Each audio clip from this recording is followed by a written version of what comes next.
Bonjour à tous et bienvenue sur un balado Les Voix de la transformation. Aujourd'hui, on sort un peu de notre cadre pour aller faire un tour d'horizon sur l'actualité qui se passe actuellement au Québec par rapport à la transformation numérique. Oui, on va parler de quelques nouvelles qui se sont passées dans les derniers jours, dernières semaines. Et l'actualité numérique est très, très active ces jours-ci. Donc, on devrait avoir de belles conversations. Donc, c'est une nouveauté pour nous. Si vous aimez ça, faites-nous signe dans les commentaires. On va peut-être faire d'autres capsules dans le futur sur le même type de sujet. D'ici là, on vous invite à vous abonner et on vous souhaite une très bonne écoute.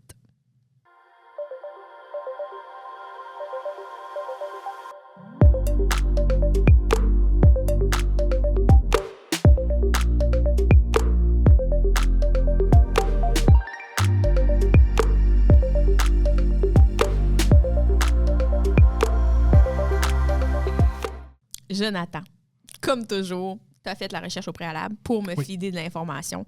Bon, il faut dire ici, là, Jonathan, il suit l'actualité pas mal plus que moi, mais je suis toujours curieuse de savoir ce qui se passe et on va pouvoir en discuter ensemble aujourd'hui. Donc, je te laisse le flambeau. Qu'est-ce qui se passe actuellement dans l'actualité au Québec par rapport à la transformation numérique? La première chose que je vais parler, c'est d'une étude qui vient de Manufacturiers et exportateurs du Québec. OK. Donc, on est notre sujet dada. Là, on est vraiment dans notre sujet dada. Donc, en fait, là, il y a plusieurs choses qui sont surprenantes dans cette étude-là. Globalement, il y a un constat, là, c'est le titre de l'article, là, c'est « Les manufacturiers se sentent oubliés ». Ça commence mal. Ça commence mal. Donc, en fait, là, c'est qu'il y a le 3/4 des dirigeants d'entreprise. 3/4. On parle 75 là. 75 qui estiment que les gouvernements ne comprennent pas la réalité du manufacturier. Donc, c'est vraiment quand même beaucoup. Puis le manufacturier, on va se dire, là, c'est quand même une grande majorité des entreprises au Québec. Hein? C'est beaucoup d'entreprises au Québec, puis c'est beaucoup de proportion du PIB, là, du produit intérieur brut. C'est, que 75 se sentent oubliés puis qui ont l'impression que le gouvernement ne comprenne pas. Ça fait beaucoup, surtout qu'on est en situation de crise. Là, on va parler là, de l'impact aussi de la crise dans l'étude. Et moi, celle-là m'a vraiment jeté par terre, cette statistique-là. C'est que parmi les résultats du sondage, 88 % estiment que le gouvernement devrait aider davantage le secteur. Là, pour les gens à la maison, là, je cligne des yeux, là, ça fait cling, cling, cling, cling, tu sais, petit... Non, mais 88 % des gens trouvent que le gouvernement... Ça, c'est quand même impressionnant, là, parce que si tu cherches actuellement le gouvernement, là, les subventions, il y en a plein. Il y en a encore et son contraire et plus. Là, oui, il y a l'offensive de transformation numérique, il y a ESSOR, il y a le programme fédéral PECAN qui est revenu. Non, c'est fou là, comment il y a d'action. Là. Il y en a énormément. Mais là, si 88 % des entreprises considèrent quand même qu'ils devraient aider plus, c'est parce qu'ils ne savent pas que la subvention est présente. Est-ce que les démarches pour avoir les subventions sont trop compliquées, fait que ça les décourage d'appliquer? C'est quoi le frein, tu sais? Hey, je me rappelle plus quel épisode, mais il y a un épisode qu'on a fait récemment. Là, je crois que ça. On va le mettre en commentaire. On va le mettre en commentaire, l'épisode. Là. Justement, où il y avait, c'était ressorti que les entreprises avaient une méconnaissance des subventions qui sont disponibles sur le marché. Mais tu sais, ça me surprend pas en soi. Non. Mais c'est fâchant. C'est vraiment fâchant parce que, tu sais, je me questionne sur ces 88 % Est-ce que c'est vraiment que le gouvernement n'aide pas davantage? Ou est-ce que, tu sais, si on met ça en relation avec la statistique précédente, que les aides sont pas bien orientées ou sont pas bien connues ou sont pas bien diffusées? Oui, c'est ça, diffusées ou adaptées dans leur diffusion pour le manufacturier, tu sais. Oui, parce que là, ça, c'est mon côté que je suis plus l'actualité. Il n'y a jamais un gouvernement qui a fourni autant de subventions aux entreprises que le gouvernement qu'on a actuellement. Ouais. C'est énorme, la quantité d'argent qui sont injectés, qui sont mis à la disponibilité, qui ne sont pas nécessairement consommés, mais qui sont mis à la disponibilité des entreprises. Là. Non, mais ça, je suis sur la même longueur d'onde. Je suis comme moi, ayant mon passé un peu dans les subventions, puis toi aussi, je suis comme, il y en a, là, il y en a, puis ça devrait pas être le frein des entreprises d'aller de l'avant, là, de ne pas avoir de l'argent. Mais là, la source, qu'il faut se questionner, c'est est-ce qu'ils sont disponibles? Est-ce qu'ils sont accessibles? Est-ce que c'est clair? Est-ce que... Parce que j'ai l'impression, puis là, peut-être que je me trompe, mais de mon expérience, c'est les gens qui ont de l'argent, comme les plus grandes entreprises ou qui ont des gens de structure, ils connaissent tous eux autres les subventions. Eux autres, il y a des gens, ils payent des gens à l'interne et c'est ça, ou des consultants il en manque uniquement pas pour ça. Non. Les petites entreprises, pour qu'il y ait une petite subvention, là, même pas du même niveau, là, qui pourrait faire une énorme différence, eux autres, ils passent à côté. Comment ça, tu sais? Oui, bien, c'est... Mais ça revient à la statistique que tu as dit au début, là, 75 % qui se sentent oubliés. C'est peut-être pas quand que le gouvernement en soi les a oubliés. C'est peut-être que l'approche que le gouvernement utilise pour les atteindre n'est pas adaptée, tu sais. Oui. Et en fait, là, il y a l'autre statistique, elle n'est pas surprenante, là, considérant ce qui se passe avec les États-Unis, avec les tarifs là, des Américains. Ouais. C'est 44 % qui estiment qu'il y a un ralentissement au niveau de la dynamisation, du dynamisme du secteur de la fabrication. Donc, il y a un recul de ça. Oui. Puis ça, tu l'as bien dit, je pense qu'avec le contexte actuel de la politique Canada-États-Unis, ça vient faire un énorme poids sur nos entreprises, mais ça vient aussi démontrer qu'on est très dépendant. T'sais. Absolument. C'est niaiseux, mais je pense que on alimente beaucoup d'autres pays sans s'alimenter nous-mêmes, puis on consomme beaucoup d'ailleurs sans se consommer local. Oui. Là, on tombe dans un sujet complètement à part, mais la réalité, c'est que on pourrait potentiellement être bien plus autonome de notre côté sans être autant dépendant de d'autres facteurs politiques des autres pays, tu sais. Mais je pense que effectivement, l'effet Canada-États-Unis doit avoir un gros impact sur ce 44 % là. Absolument. Puis là, il y a une diversification de partenaires qui se fait aussi parce qu'on avait une dépendance très, très forte avec les États-Unis. Ouais. C'est important.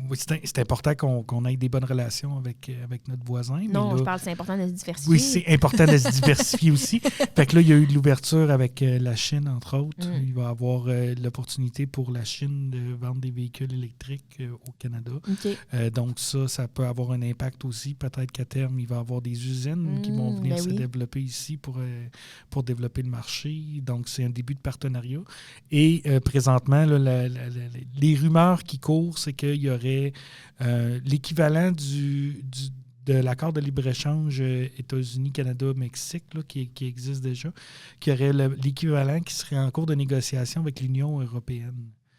Mais c'est bien de diversifier son portefeuille, je pense. Comme ça, tu es moins dépendant, puis ça vient aussi moins jouer sur les risques de cette dépendance là, dans le futur. On ne sait jamais ce qui va se passer. Là. Absolument.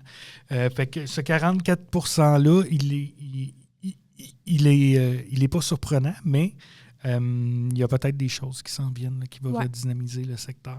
Puis tu sais, ça revient à comme... Tu sais, c'est comme pendant la pandémie. Ça a été comme une crise. Oui. Mais les entreprises qui étaient le plus résilientes, qui ont réussi à comme le plus s'adapter au changement, je me rappelle des entreprises qui ont complètement changé leurs produits pour répondre à des besoins actuels de la santé, les masques, les visières, etc. Bien, c'est ces entreprises-là qui se démarquent. Fait que là, à grande échelle, de diversifier son portefeuille de clients ou de partenaires, ça vient diminuer ton risque de dépendance à des entreprises. Absolument. Absolument. La prochaine statistique... de la même étude. Là. On est toujours dans la même étude. Et là, on parle de la relève de la main-d'œuvre. C'est 77 % des entreprises sont inquiètes de la relève pour la main-d'œuvre. Ah, puis moi aussi, je serais inquiète. Fait qu'il y a beaucoup, tu sais, il y a eu... on est en plein milieu là, de la vague du départ des baby boomers. Oui, c'est inquiétant. Qui quittent vers la retraite. Et lorsqu'on parle de relève, parce que là, c'est vraiment écrit, c'est vraiment nommé, relève et disponibilité. Donc, quand on parle de relève, c'est souvent les gens vont quitter, mais ils vont quitter avec une expertise qui est difficile à retrouver ou à reconstruire. Donc, il y a la notion de disponibilité dans le sens que, il faut remplacer les gens qui quittent, mais il y a une notion aussi de remplacer l'expertise, le savoir-faire. Donc, ça, c'est un enjeu là, vraiment encore critique là, pour les entreprises. OK. Ouf. Et, bon, là, ça, c'est la surprise. Je m'attendais à ce que ce chiffre-là soit plus haut. Ah, OK. Yes. Un bon chiffre dans l'étude. 5%. C'est le nombre d'entreprises qui intègrent l'intelligence artificielle. C'est 5%. Ah, mais c'est pas positif, finalement. Bien, c'est pas nécessairement positif, mais ça me surprend. Je pensais qu'il y en aurait eu plus. On en parle tellement. Mais, tu vois, moi, je suis pas tant surprise. Pourquoi? Parce qu'on en parle beaucoup dans la tendance du moment. Okay. Mais quand je remonte là, dans le temps qu'on parlait de la transformation numérique puis que c'était la tendance du moment puis qu'on en parlait des technologies de l'industrie 4.0, etc., les entreprises, là, c'était loin d'être implanté. Fait que la tendance des professionnels et des experts et du gouvernement du moment a tout le temps un décalage avec l'entreprise, moi, je trouve. Fait que, tu sais, là, l'entreprise, maintenant, sait c'est quoi la transformation numérique. Oui. On peut s'avancer technologiquement. On parle beaucoup de l'intelligence artificielle, mais ils ne sont pas rendus là. Non. Fait que je pense qu'il faut juste mettre ce pourcentage-là sur l'effet du gap de temps entre la trend, la tendance, l'expertise, puis l'assimilation des entreprises pour la tendance. Parce qu'on en parle depuis longtemps de l'intelligence. Tu sais, là, ça a fait un gros boom dernièrement. Là, mais oui, avec les grands modèles de langage. Exact. Mais on en parlait avant ça, là, dans le sens, il y en avait déjà de l'intelligence artificielle. Là. Mais c'était encore un peu plus caché, ou ça faisait partie des technologies que tu pouvais utiliser en transformation numérique, puis c'était là, tu sais. Là, ça a pris la vague parce que là, c'est rendu bien plus intelligent, puis tu sais, c'est concret, puis les gens peuvent discuter avec leur AI à la maison et tout, mais concrètement, le gap va rester le même, tu sais. Oui. Fait que, tu sais, je pense que c'est juste... Puis, il y a une partie de moi, là, puis là, je mets vraiment mon chapeau de, comme, réticente, là, que j'essaie de pas tout le temps penser, mais je suis quand même contente qu'il n'y ait pas tout le monde qui l'a intégré. Parce que pour moi, si tu l'intègres, c'est parce que ça va t'apporter un gain. Fait que c'est quand même intéressant de savoir que la discussion de la tendance du moment n'a pas une influence automatique sur les entreprises. Moi, je suis d'avis qu'une entreprise doit avoir sa propre vision, doit prendre ses propres choix, puis c'est correct de se tenir à jour, mais d'être influencé par les tendances, je pense pas que c'est la façon de faire pour répondre à ses objectifs d'affaires. Je pense que c'est important de connaître les tendances, de savoir comment on pourrait les impliquer dans le futur, mais là, ça revient à ma personnalité de professionnel avec ma maîtrise. Il faut que tu sois prêt pour l'intégrer, l'intelligence artificielle. Il faut qu'elle t'apporte un objectif. Il faut qu'elle t'approche d'un objectif. Il faut qu'elle t'apporte de la valeur. Fait que c'est beau qu'on en parle beaucoup, mais je suis quand même satisfaite de savoir que l'influence de la tendance n'a pas été drastique auprès des entreprises. Je dis pas aux entreprises de ne pas l'intégrer. Je pense que mon discours reste axé sur le fait on devrait pouvoir l'intégrer quand c'est adéquat pour nous dans notre processus de l'intégrer. Fait que je suis comme satisfaite quand même de ce 5 %-là. Effectivement, c'est surprenant qu'il soit aussi bas, mais si on se fie à l'évolution technologique des dernières années, il y a tout le temps un décalage entre le discours du gouvernement et des professionnels et ce qui se passe en entreprise. Fait que je me dis, c'est correct. Dans un sens, ça veut dire que ça va faire leur bout de chemin. Ils vont se l'apprivoiser, puis quand ils vont être prêts, ils vont le faire. Puis, moi, il y a une question qui me vient quand je vois ce chiffre-là si petit. Là. Je me demande si on questionnait tous les employés des entreprises, hein, si ce chiffre-là ne serait pas plus gros, s'il n'y en a pas qui s'en servent, que les gestionnaires ne sont pas au courant encore. Parce que, peut-être que concrètement, ils sont au courant, mais vu qu'ils ne payent pas la licence, ils disent qu'ils ne l'utilisent pas, mais que l'employé, lui, de son côté, il l'utilise quand même. Là, ouais. Peut-être que ça, c'est... Puis tu sais, ça, concrètement, je pense que le chiffre est différent, mais, par exemple, moi, là, dans mon quotidien, je l'utilise un petit peu au travail, mais c'est pas le main core de mon approche encore. Contrairement, par exemple, à mon conjoint qui l'utilise abondamment parce qu'il est dans un domaine où c'est beaucoup plus applicable, tu sais. Oui. Moi, je serais portée à dire non, j'utilise, mais je répondrais non en tant que question. Mon conjoint, il répondrait oui, tu sais. Fait que, tu sais, je pense qu'effectivement, s'il tirait à la source, peut-être qu'il y a plein de monde qui disait, ben oui, je l'utilise. Mais là, après ça, c'est le niveau de pertinence. Fait que, tu sais, pour moi, si l'entreprise répond qu'elle l'utilise pas, c'est parce que pour elle, pour ses processus actuellement, il n'y a rien qui a été ancré avec l'intelligence artificielle, tu sais. Puis je pense que la statistique fait quand même son sens, là. Oui. Là, on va faire un saut. Un saut. Un saut. On va sortir du manufacturier. Parce que je vais juste aller rechercher mon article pour être sûr de citer les bonnes choses, mais on peut pas parler d'actualité dans le numérique ces temps-ci sans parler du dossier santé numérique qui est en cours de déploiement. Oui, on va sortir du manufacturier, mais c'est... je pense que tu vas avoir mal à tout ce qui est adhésion, gestion du changement. Là. Ça va faire très, très mal. Je vais juste y aller en deux temps. La première, je vais parler de... en fait, c'est celui qui était ministre de la cybersécurité et du numérique, Gilles Bélanger. OK. Il y a environ, je dirais à peu près 2 semaines de ça, lui a lancé un signal d'alarme et il a nommé qu'on n'était pas prêt pour mettre en place le dossier santé numérique. Et pour mettre les gens en perspective, le dossier santé numérique va être en déploiement. Si je ne m'abuse, c'est le 8 ou la fin de semaine du 8-9 mai. Donc, c'est quelque chose qui s'en vient très, très rapidement et ça va être mis en place dans deux CIUS. Là, les CIUS qui sont les centres intégrés universitaires de santé et de services sociaux. Là. Et dont, entre autres, là, moi, ça me concerne, ça me touche un peu plus parce que je le connais. Là, c'est le CIUS, dans la région, oui. Le CIUS MCQ, là, qui est Mauricie, Centre du Québec. Et ce CIUS-là, c'est un monstre. Là. Ça part de Latuc, puis ça va jusqu'à Drummondville. Là, pour donner une idée géographiquement, là, c'est vraiment un monstre. Et ce que Gilles Bélanger a amené comme point pour nommer... L'ancien ministre. Là. L'ancien ministre... Puis on va expliquer après là, qu'est-ce qui s'est passé, pourquoi il n'est plus ministre. J'espère pas parce qu'il a sonné la cloche.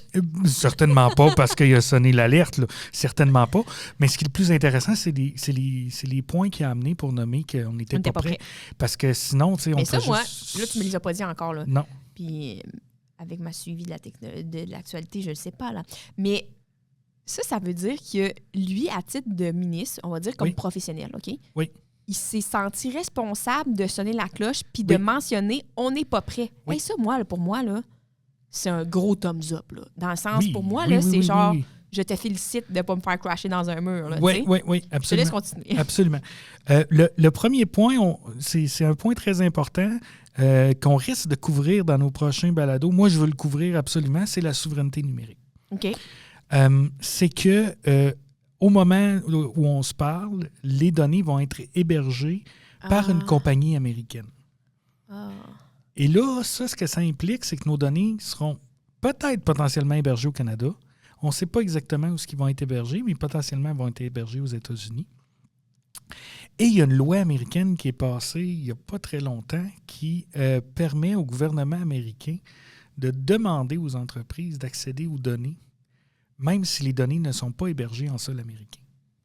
Juste parce que c'est une entreprise américaine qui les possède. Exactement. Donc ça devient un enjeu critique parce qu'on s'entend, c'est l'ensemble de données de santé des Québécois là, qui sont là-dedans. Donc, c'est un signal d'alarme. C'est le premier signal d'alarme qui a été donné. Qui est très fondé. Là, qui est très fondé. Donc, ça, c'est la première chose qui est importante. Et comme je dis, il faudra en discuter de la souveraineté numérique. C'est un dossier... Je garde ça. c'est un dossier tellement, tellement important. Puis c'est un dossier qui concerne les entreprises aussi. Ouais. Et le deuxième signal d'alarme, et celle-là, ça me touche particulièrement. Puis là, c'est là qu'on va peut-être parler de gestion du changement. C'est que le logiciel n'est pas encore traduit en français. Attends. On va implanter quelque chose en OSIUS ici au Québec. Oui. Qui est en anglais? Oui. Oh, c'est intéressant. Et il y a des histoires parce que le système a été implanté dans d'autres pays qui ne parlaient pas anglais. Donc? Et il y a eu des problèmes de traduction. Des problèmes, qu'est-ce que tu veux dire? Genre, il y a eu des problèmes, c'était mal traduit ou les délais de traduction ont été tellement longs que ça a causé des problèmes? Les deux. Ouais, c'est intéressant. Les deux, mais c'est que au niveau... Tu traduis rouge, mais tu écris bleu, finalement, tu sais. Oui, ou dans la façon que tu vas traduire, tu vas perdre le sens de ce que ça signifie. Et là, on parle de termes techniques, parce que là, on est vraiment dans le domaine de la santé. Ouais. Et souvent, les termes sont différents. Fait qu'on peut pas juste... C'est pas Google Translate qui va faire ça, puis c'est pas dans la francophonie, mettons, que tu installerais en France, en Belgique ou chez nous. C'est pas la même chose non plus. C'est pas la même chose non plus. Fait que ça, c'est les deux choses qui ont été mises en lumière par l'ex-ministre Gilles Bélanger. Et là, ce qui est arrivé, grande nouvelle qu'on a eue, on a eu une nouvelle première ministre qui a été nommée, qui est Christine Fréchette. Oui, ça c'est seulement la deuxième, on le souligne, c'est quand même intéressant, puis c'est quand même une femme de tête, là. C'est vraiment, je pense qu'elle a gagné sa course et elle l'a gagné avec raison. Avec raison, là.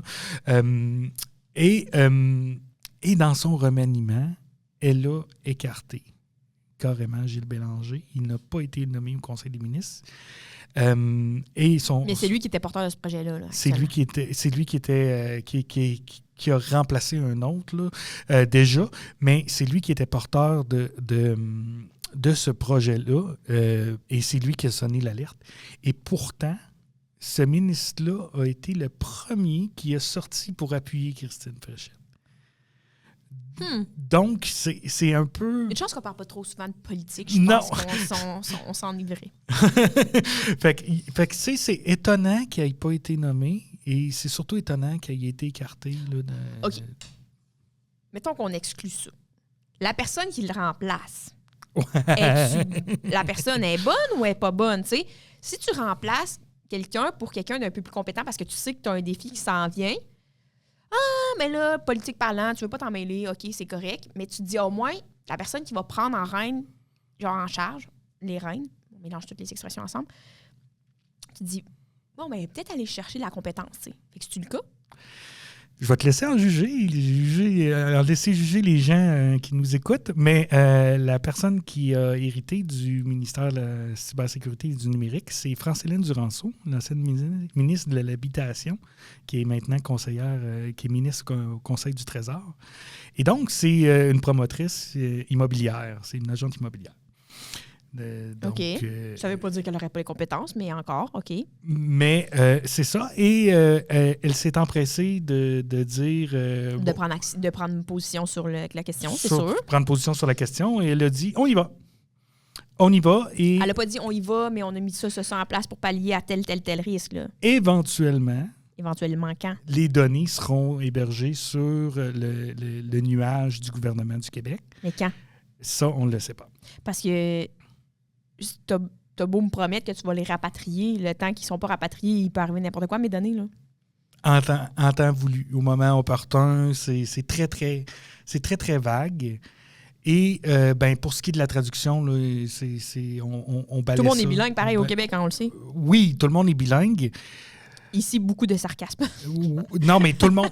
en général, beaucoup de gens sont bilingues, mais on a quand même une loi qui dit que la langue principale de travail, c'est le français. Et là, le gouvernement va fournir un outil qui n'est pas totalement traduit. C'est inquiétant. Mais est-ce que l'outil est genre grandement adapté à nous? T'sais? Pourquoi on va de l'avant si vite si on ne se sent pas prêt d'abord? T'sais? Je le sais pas. Probablement que c'est une notion de faut y aller un jour ou l'autre. Là. Ça, je suis d'accord dans un sens. Là. Oui. C'est juste, pour moi, il y a quand même quelques facteurs. Puis là, je sors du monde politique puis de ce dossier. C'est beau de se lancer. C'est important. Parce que si tu es tout le temps dans la peur de ne pas réussir ou de manquer quelque chose, ben tu n'avanceras pas. Puis à un moment donné, tu vas perdre le bateau. Puis, tu sais... Oui, puis on l'a déjà parlé avec Mathieu Dion, là, il y avait le graphique là, qui avait parlé de l'eau qui coule, au bout du compte, il faut de l'eau dans ton système pour voir où sont les problèmes. Ça, je suis bien d'accord. Mais quand tu lèves des gros flags, il y a des choses que tu dis, OK, ben c'est pas parce que je veux pas aller de l'avant, mais j'apprends que ça, c'est un risque. Donc, mettons ça et ça en place pour pallier à ce risque-là avant l'implantation. Oui, mais en fait, le système, c'est un système qui vient, je l'ai déjà mentionné, ça vient des États-Unis. Et le système de santé américain n'est pas le même que notre système de santé, dans le sens où, au niveau du système américain, il y a un intérêt à facturer. Ouais. Donc, le système est vraiment axé avec l'optique que un des objectifs, c'est de facturer. Donc, ce n'est pas notre réalité du tout au Québec. Ce n'est pas notre réalité du tout au Québec. Et ce n'est pas quelque chose qui a été nécessairement adapté à notre réalité. Ce qui est arrivé, c'est que ça a été le seul soumissionnaire. Oui, mais ça ne vient pas justement biaiser ton appel d'offres, tu sais, dans le sens... Ça n'empêche pas que l'appel d'offres a pu être bien fait. Non, pas biaiser l'appel d'offres, mais les résultats. Tu sais, si tu as fait un appel d'offres, elle peut être très bien, c'est pas grave. Dès que tu as juste un soumissionnaire, est où ta politique de genre, j'ai plus qu'un soumissionnaire pour choisir le meilleur, là, tu sais? Mais... Si le soumissionnaire, je ne connais pas tous les règlements, là, mais je pense que si le soumissionnaire répond aux exigences, c'est correct, ils sont obligés de le prendre. C'est quand même très fortement régi. Fait que c'est pas le fait qu'il y ait un seul soumissionnaire que nécessairement que... Non, mais parce que, mettons, même si le soumissionnaire il atteint, mettons, 75 % de l'appel d'offres, puis c'est un pourcentage suffisant, ça ne veut pas dire qu'il n'y avait pas une autre solution X à 82 %, tu sais. Non. Mais là, je remonte dans ma tête, OK, je retombe un peu dans notre gaga, qui est comme, mettons, on reprend les ERP, là, des systèmes en entreprise, plus souvent vus en manufacturier, mais X. Il y en a 1001, là, tu sais, des ERP. Oui. Puis, il y a le fameux, le gros, là, tu sais, qu'on entend souvent parler, le SAP, qui est vraiment comme beaucoup implanté. Mais ça, c'est comme, pour des petites entreprises, des fois, c'est comme essayer de tuer une mouche avec un bazooka. Là. C'est comme... C'est carrément ça. Fait que là, quand je pense à notre système de santé qui est quand même différent de celui des États-Unis, que l'ancien ministre a soulevé des risques, pas des risques qui faisaient que le projet ne pouvait pas aller de l'avant, peut-être juste des risques qui faisaient que le projet devait s'étirer. Oui. Je suis en entreprise, moi, je décide que je vais intégrer un ERP. Premièrement, je fais mon cahier de charge, je fais mon étendue avec les entreprises qui existent, je viens faire des formations, je viens me faire des formations pour me... pas des formations, mais des tests. Là, des essais qui sont faits. Des essais, c'est ça. Oui. Fait que, tu envoies plus qu'un, tu te fais une idée, puis après ça, tu pars dans un partenariat avec quelqu'un, puis là, tu prépares ton intégration, tu revois tes données, tu fais de la formation, tu trouves quel module tu vas implanter en premier, etc.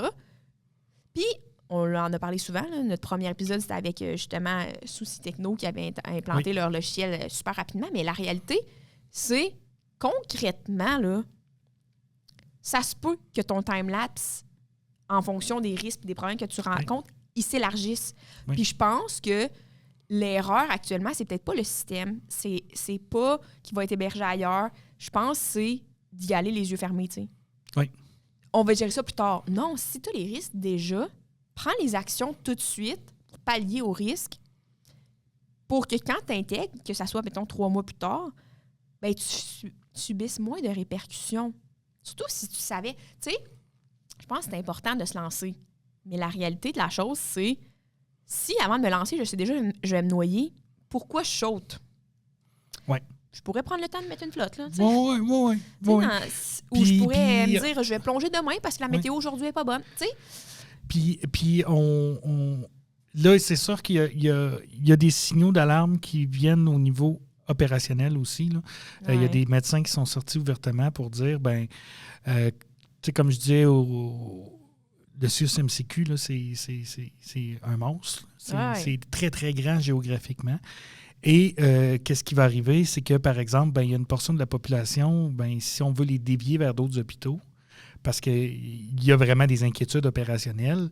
Quelqu'un qui est à Shawinigan ou à La Tuque, ça commence à faire loin pour dévier. Là, parce qu'on ne peut pas quelqu'un qui est à Shawinigan ou Latuc, on ne peut pas les envoyer à Trois-Rivières, par exemple.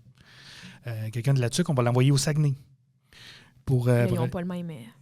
C'est pas le même CIUS. Quelqu'un qui est à Shawinigan, ben là, on va l'envoyer où? On va l'envoyer à Québec. On va l'envoyer dans des hôpitaux qui sont à l'extérieur du CIUS. Fait que ça, c'est vraiment un enjeu et ils vont faire... Le déploiement va être, comment je pourrais dire ça, donc, total. Dans le sens que c'est tous les hôpitaux, tous les CLSC. Il n'y a pas de copilote, genre dans l'hôpital de Shawinigan. Non, hein? non, c'est tout le monde en même temps. Intéressant. Fait que c'est ça. Fait que il y a des... Ils vont en avoir des feux, mon Dieu de bon Dieu. Oui, il y en a déjà. C'est une autre histoire.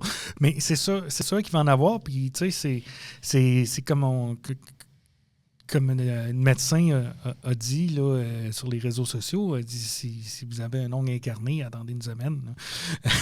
Venez pas nous voir parce que, je veux dire... Ils vont être en surcharge. Ils vont être en surcharge.